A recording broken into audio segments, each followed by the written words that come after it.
Olá pessoal, tudo bom? Bom, sou Roberto Barros e hoje eu gostaria de conversar com vocês em relação o que é síndrome de Down. Nesse vídeo eu vou falar sobre causas, classificação, diagnóstico, prognóstico, característica, complicações e o seu tratamento. Bom, então vamos lá, né? Vamos começar logo em relação o que é síndrome de Down. A síndrome de Down é uma condição genética causada pela presença de um cromossomo extra no par 21, resultando em 47 cromossomos em vez de 46 cromossomos, que é normal. Isso ocorre na hora da concepção e afeta o desenvolvimento físico e mental do indivíduo. As causas da síndrome de Down, nada que os pais tenham feito, né, por deixar ou de fazer, mas a idade materna avançada, especialmente acima dos 35 anos, está associada a um maior risco da trissomia do cromossomo 21, que a sua classificação, né, da síndrome de Down, ela é classificada em 3 tipos, como bases de exame do cariótipo. Por exemplo, a trissomia livre, né, que é cerca de 95% dos casos, ele vem apresentar 3 cromossomos no par 21 em todas as células. A síndrome de Down pode ser classificada em 3 tipos, como base no exame do cariótipo. A trissomia 21, que é cerca de 95% dos casos, ele apresenta 3 cromossomos 21 em todas as células. E a translocação, que a translocação é cerca de 4% dos casos. Um cromossomo 21 está ligado a outro cromossomo não homólogo, que podem ser herdados de um dos pais ou ocorrer de novo, ou então até mesmo um mosaicismo.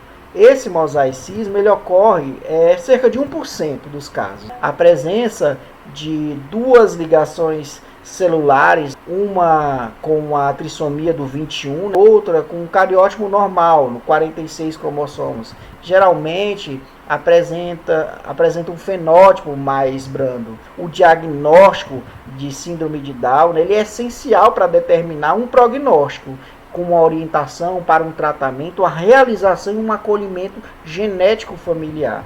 A síndrome de Down ele pode ser diagnosticado antes e após o nascimento. No diagnóstico pré-natal, né, o que se pode se fazer? Através de exames de rastreamento, como o NIPT, né, que é um teste não invasivo, que é também, por exemplo, uma ultrassom, uma morfológica, que pode indicar um risco aumentado para uma síndrome de Down durante uma gravidez. Exames confirmatórios que incluem a amniocentese, que é uma coleta do líquido amniótico, e também mesmo uma biópsia, né, do vilo curial, que é uma coleta celular, né, lá da placenta, realizada da 11ª até a 14ª semana de gestação. Esse exame ele vai fazer uma análise, né, dos cromossomos do feto para caracterizar a trissomia do cromossomo 21. O diagnóstico do pré-natal permite a preparação emocional dos pais e um planejamento para um tratamento pós o nascimento, sendo que também se tem um diagnóstico pós-natal. Após esse nascimento do recém-nascido, o diagnóstico é feito com uma base nas características físicas típicas da síndrome de Down.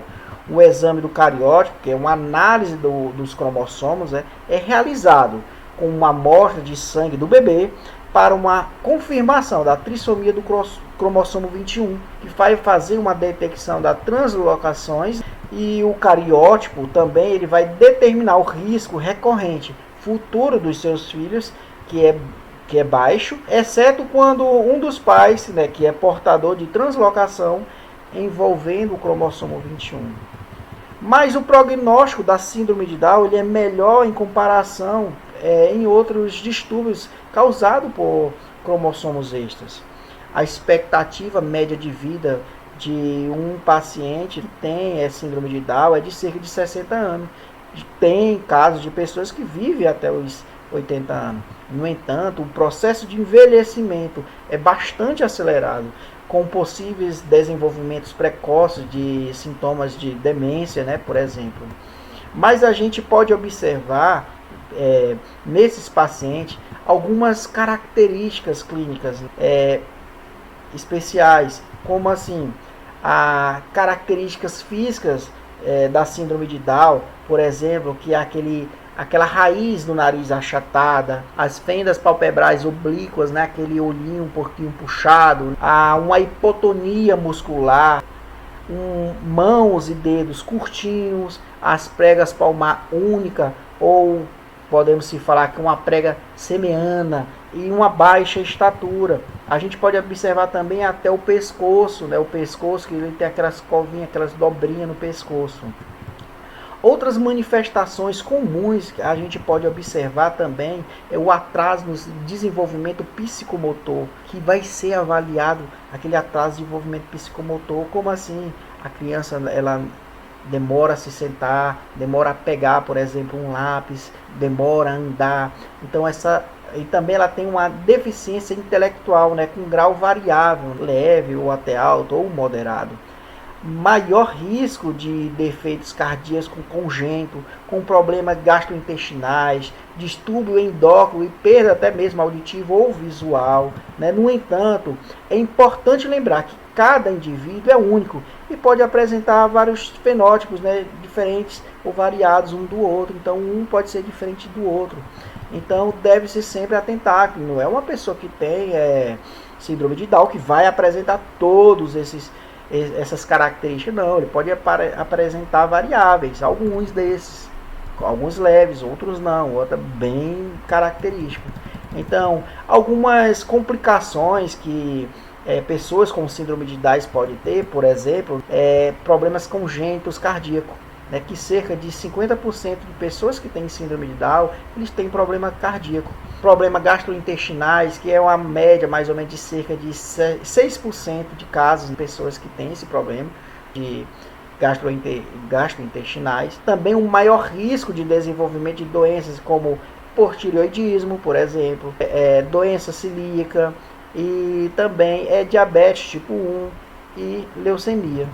Mas qual tratamento a gente pode abordar em pacientes que têm síndrome de Down? Embora a gente observa que síndrome de Down ela não tem cura, mas uma variedade de tratamento, né, de intervenções, né, que pode ajudar a melhorar a qualidade de vida e promover o desenvolvimento das habilidades físicas, cognitivas e sociais das pessoas afetadas. Tratamentos individuais devem ser realizados com essas pessoas, levando em consideração as necessidades específicas de cada indivíduo. O acolhimento médico é bastante importante, porque é o primeiro passo do tratamento para o rastreamento e a gestão de possíveis complicações de saúde que podem incluir, por exemplo, defeitos cardíacos congênitos, que a pessoa pode vir a precisar de cirurgias para uma correção, problema gastrointestinal, como eu falei anteriormente, né, que pode também precisar de correção de cirurgia para essas anormalidades, além de um monitoramento de condições associadas, com exames relacionados para a detecção de problemas, como o hipertireoidismo, a diabetes tipo 1 e a leucemia, como eu relatei anteriormente. Sempre temos que observar, principalmente em relação às terapias, né, e as intervenções que nós devemos fazer com esses pacientes. Devemos observar as terapias recomendadas para poder ajudar o seu desenvolvimento na sua integração social, como fisioterapia, terapia ocupacional, fonoaudiologia, psicoterapia. Na fisioterapia, por exemplo, ajudar a formar a força muscular, a postura, o equilíbrio, é essencial para o desenvolvimento motor dele. A terapia ocupacional já vai focar no seu desenvolvimento da sua habilidade de autocuidado, como a alimentação, a sua vestuário, né, as atividades diárias do seu dia a dia, né, para promover a sua autonomia. A fonoaudiologia, que vai trabalhar melhor uma comunicação, que vai ajudar com a sua fala e sua linguagem, além das suas técnicas, né, em relação à alimentação. A psicoterapia oferece um suporte emocional e uma ajuda para desenvolver as habilidades sociais a enfrentar no seu dia a dia, né, dos seus enfrentamentos. A educação e a interação precoce promove uma educação especializada. O programa educacional especializado com intervenções precoces são cruciais para pacientes com síndrome de Down.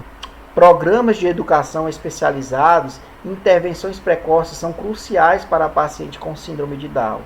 Por exemplo, a educação inclusiva. Crianças com síndrome de Down devem ter acesso a ambientes educacionais que atendam às suas necessidades específicas, como o apoio de educadores e terapeutas. Apoio familiar é crucial no aconselhamento, no suporte familiares para o apoio familiar, que é um aconselhamento e um suporte para os familiares, são fundamentais para lidar com os desafios que podem vir a surgir no seu dia a dia. O acolhimento genético é de suma importância. Devemos sempre se atentar ao acolhimento genético, porque é muito importante para as famílias. Assim, ele vai ajudar a entender os riscos associados e as opções disponíveis e especialmente relevantes para os pais que tiverem um filho com síndrome de Down, pois o risco de recorrente pode ser bem maior.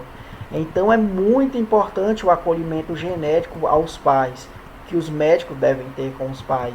Então os cuidados comportamentais e sociais para promover uma inclusão para um desenvolvimento de habilidades sociais é essencial, como um programa que incentive a interação social. A participação das atividades comunitárias podem ser bastante beneficente para pessoas que têm síndrome de Down, vai ser de grande benefício. Então, o tratamento de síndrome de Down é multidisciplinar, deve ser adaptado às necessidades de cada indivíduo. As intervenções precoces, o suporte contínuo são fundamentais para maximizar o potencial, o desenvolvimento e promover uma vida saudável, gratificante para esse paciente com síndrome de Down. Bom, pessoal, é isso. Leve e sucinto síndrome de Down para vocês. Abraço e até a próxima.